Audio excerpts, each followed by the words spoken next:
Eder. Mac. Pallister.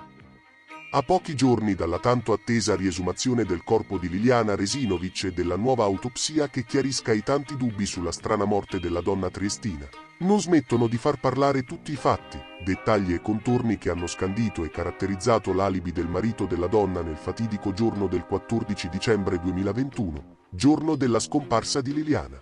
In particolare, i familiari della donna sollevano dubbi sui video girati da Sebastiano Visintin con la GoPro, proprio nel giorno della scomparsa della moglie.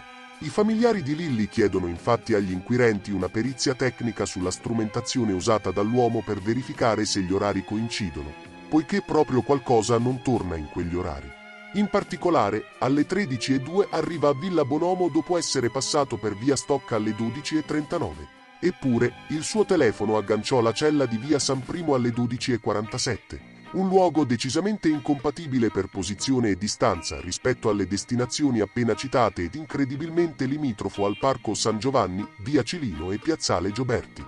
Il signor Visintin si giustifica dicendo di aver fatto i video senza badare alle celle telefoniche e si rimette sempre alla valutazione degli inquirenti.